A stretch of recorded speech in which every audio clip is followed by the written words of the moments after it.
सुबह का वो वक्त जब कश्मीर की वादियां नींद से जाग रही थीं, जब सूरज की पहली किरणें झीलों पर सुनहरा पर्दा डाल रही थीं, तभी एक छोटे से घर के भीतर झनक अपनी जिंदगी का सबसे बड़ा फैसला लेने वाली थी। वो फटे पुराने बैग को करीने से रख रही थी, जिसमें किताबों के साथ साथ उसकी माँ की उम्मीदें और पिता की यादें भी बंद थीं।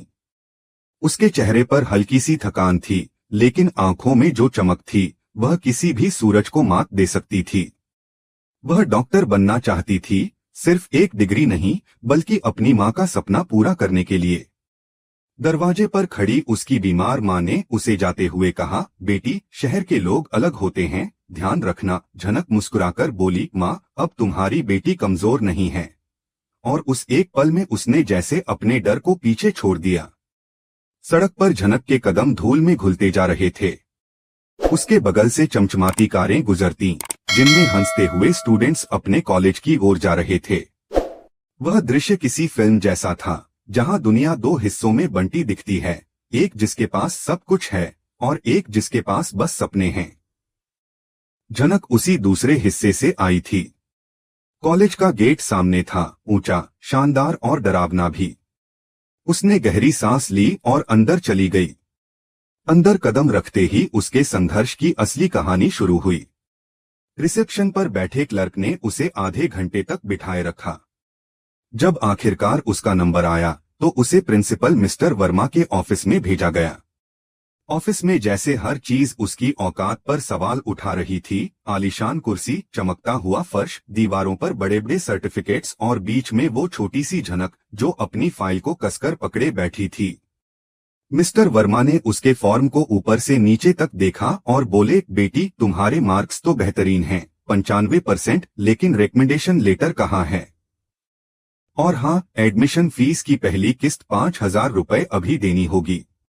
यह सुनकर झनक की आंखों में जो डर उभरा वह शब्दों से परे था। उसके लिए 5,000 रुपए एक पहाड़ जैसा था। वह फूल बेचकर, घर घर काम करके अपनी माँ का इलाज करवाती थी।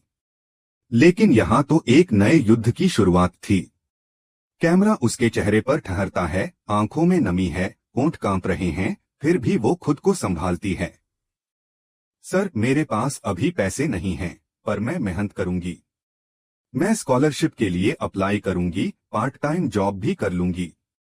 बस मुझे एक मौका दीजिए। उसकी आवाज कांप रही थी, मगर उसमें जो हिम्मत थी वो किसी भी शोर से ज्यादा गूंज रही थी। प्रिंसिपल ने ठंडी निगाहों से कहा, नियम तो नियम है बेटी, मौका सबको नहीं मिलता।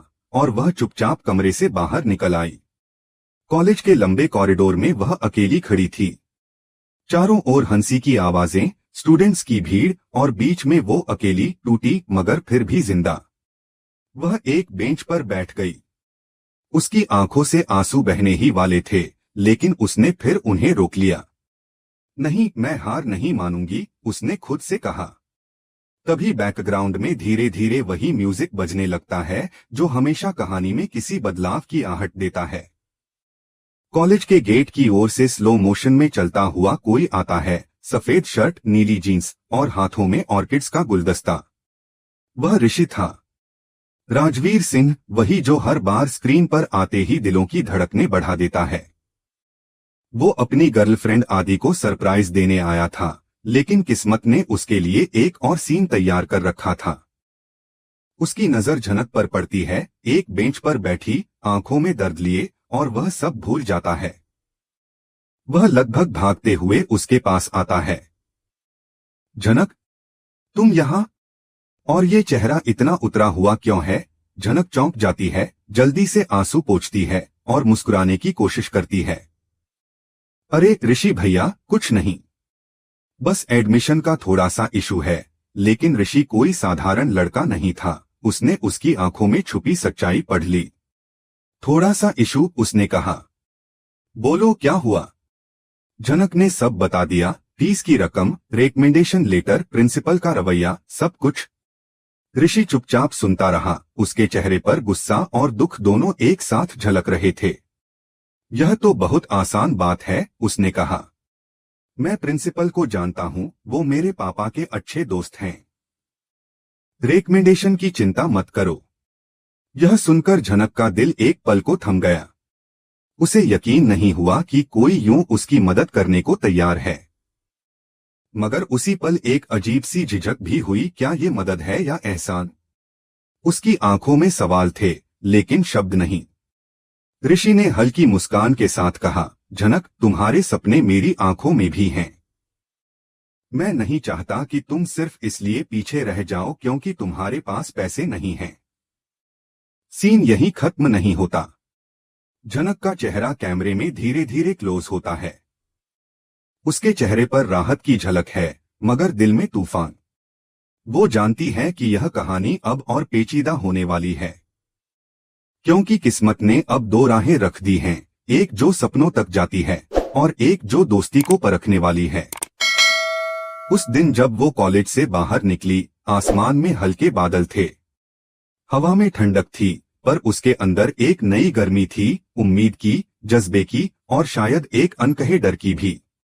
रास्ते में वह सोचती रही, क्या मेरे सपनों का बोझ अब मेरी हिम्मत से भी भारी हो गया है? शायद हाँ। लेकिन फिर उसने खुद को समझाया, नहीं झनक, तू वही है जो मुश्किलों को सीढ़ियां बनाती है। और कैमरा धीरे धीरे ऊपर उठता है। झनक उस भीड़ में खोती नहीं, बल्कि अलग दिखती है। वो चलती जा रही है, चेहरे पर दृढ़ता है। पृष्ठभूमि में नैरेटर की आवाज आती है, हर सपना आसान नहीं होता, लेकिन जो झनक जैसी लड़कियां हैं, वो दुनिया को ये सिखाती हैं कि गिरना हार नहीं, संभलना जीत है।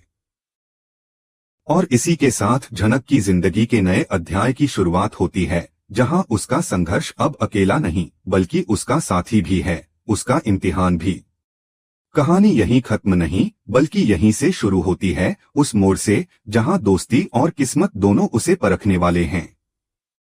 झनक के दिल में उस वक्त जैसे कोई हलचल सी मच गई थी जब ऋषि ने मुस्कुराते हुए कहा, मैं सब ठीक कर दूंगा झनक। फीस, रिकमेंडेशन, सब। उसकी आंखों में भरोसे की एक चमक थी, लेकिन झनक की आंखों में अचानक आग सी जल उठी।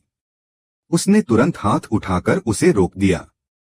नहीं ऋषि, प्लीज नहीं। उसकी आवाज में सख्ती थी, लेकिन उसमें एक दर्द भी छिपा था। मैं किसी की दया पर अपने सपनों की नींव नहीं रख सकती। यह मेरा संघर्ष है और इसे मैं खुद लड़ूंगी। उस पल में उसकी आंखों की आग, उसकी जिद, उसका स्वाभिमान किसी तेज रोशनी की तरह फैल गया। यह वही झनक थी जिसने गरीबी, दर्द और मजबूरी को अपने जज्बे की सीढ़ी बना लिया था। ऋषि ने उसकी आंखों में देखा, फिर धीरे से मुस्कुराया, तुम्हारी यही जिद तुम्हें सबसे अलग बनाती है झनक। और शायद इसी जिद के लिए मुझे तुम सबसे ज्यादा पसंद हो। झनक एक पल के लिए चुप हो गई।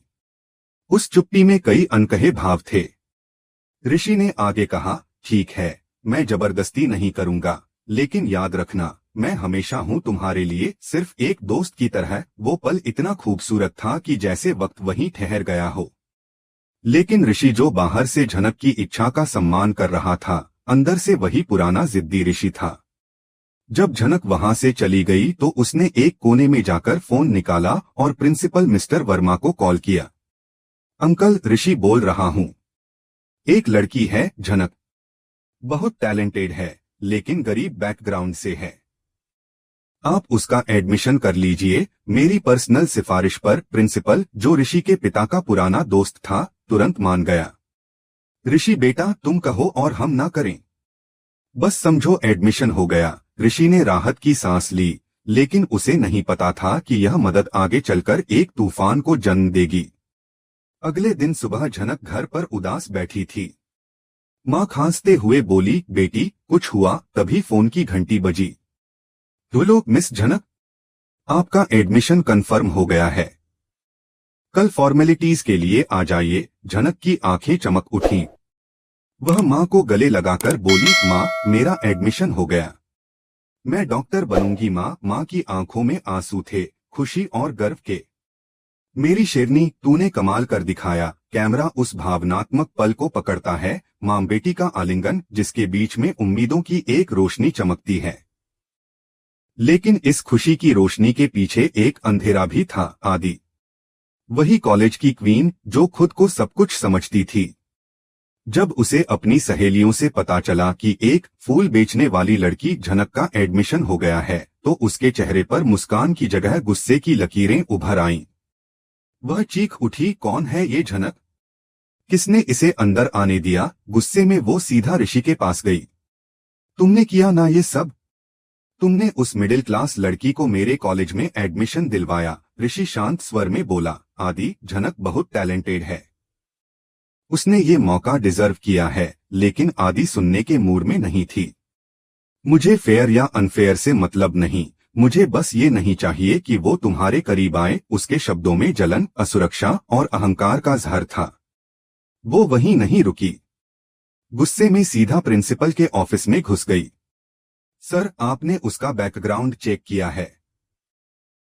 वो फीस कैसे भरेगी? कहीं वो फ्रॉड तो नहीं? प्रिंसिपल को ऋषि का नाम याद आया तो वह कुछ नहीं बोला। लेकिन आदि का गुस्सा थमा नहीं। अगले ही दिन पूरे कॉलेज की कैंटीन में उसने झनक को सबके सामने रोक लिया। ए फूल वाली, सुनो, ये मेरा कॉलेज है, मेरे दोस्त हैं और ऋषि मेरा बॉयफ्रेंड है। उससे दूर रहो वरना एक दिन भी टिकना मुश्किल कर दूंगी। सबकी निगाहें झनक पर थीं, लेकिन झनक झुकी नहीं। उसने सीधा आदि की आंखों में देखा और बोली, आदि दीदी, मैं यहाँ किसी से प्यार करने नहीं, पढ़ने आई हूँ। मेरा रिश्ता किसी से दोस्ती का है या नहीं, ये मेरा और उसका मामला है। और रही बात टिकने की, वो मेरे टैलेंट और मेहनत पर निर्भर करेगा, आपकी धमकियों पर नहीं। पूरा कॉलेज सन्न रह गया। वो पल किसी फिल्म के चरम दृश्य जैसा था। झनक की आंखों में डर नहीं, आत्मविश्वास था। वो लड़कियों के लिए एक मिसाल बन गई। उस सीन में हर लड़की ने अपने अंदर की झनक को महसूस किया होगा, वो जो डरती नहीं, झुकती नहीं, सिर्फ आगे बढ़ती है। कहानी आगे बढ़ती है। झनक घर लौटती है। एडमिशन की खुशी है पर दिल में चिंता भी है। 500 रुपए की फीस कैसे भरे? माँ की तबीयत खराब है और खर्च बढ़ते जा रहे हैं। वो रात भर अपनी छोटी सी डायरी में कुछ लिखती रहती है, शायद अपने डर, अपने सपने या दोनों। तभी अगले दिन ऋषि उसके घर के बाहर आता है। उसके हाथ में एक छोटा सा लिफाफा है। यह लो, फीस का इंतजाम हो गया। इसे मदद नहीं, निवेश समझो तुम्हारे भविष्य में। झनक पहले तो चौंकती है, फिर उसकी आंखें भर आती हैं। ऋषि, यह ठीक नहीं है। लेकिन ऋषि उसके करीब आकर कहता है, कभी कभी मदद लेना भी हिम्मत का काम होता है। वो दोनों एक पल के लिए खामोश हो जाते हैं। सिर्फ हवा की आवाज और दिलों की धड़कनें सुनाई देती हैं। फिर झनक कांपते हाथों से लिफाफा लेती है। ठीक है, शुक्रिया। ऋषि, उसकी आंखों से आंसू गिरते हैं और ऋषि धीरे से उसे गले लगा लेता है। वो आलिंगन इतना सच्चा, इतना मासूम था कि जैसे वक्त ठहर गया है। लेकिन इस गले मिलने के पल को कोई और भी देख रहा था, पेड़ के पीछे खड़ी आधी। उसकी आंखों में आंसू नहीं, नफरत थी। उसके होठों पर एक ठंडी मुस्कान आई और उसने अपने नाखून अपनी हथेली में गड़ा दिए। खून निकल आया। अब खेल बदलना पड़ेगा, उसने धीरे से कहा और फोन उठाकर किसी को कॉल किया। हाँ, मैं आदि बोल रही हूँ। प्लान में थोड़ा बदलाव है। अब उसे सिर्फ कॉलेज से नहीं, ऋषि की जिंदगी से भी निकालना है। पैसे डबल होंगे लेकिन काम पक्का होना चाहिए। फोन कट गया और कैमरा उसके चेहरे पर फोकस करता है। घमंड, जलन और बदले की झलक साफ दिखाई देती है। कहानी अब खतरनाक मोड़ पर थी। दर्शक भी सांस थामकर सोच रहे थे, क्या झनक पर कोई झूठा इल्जाम लगेगा? क्या उसकी मेहनत और इज्जत दोनों खतरे में पड़ जाएंगी? या यह सब उसे और मजबूत बनाएगा? यही वो पल था जब एपिसोड खत्म हुआ और स्क्रीन पर टू बी कंटिन्यूड लिखा आया। हर दर्शक के मन में एक ही सवाल था, अगर हम झनक की जगह होते तो क्या करते? अपने सपनों के लिए किसी की मदद स्वीकार करते या अपने स्वाभिमान के लिए सब दांव पर लगा देते? यही सवाल इस एपिसोड को सिर्फ एक कहानी नहीं बल्कि एक एहसास बना देता है।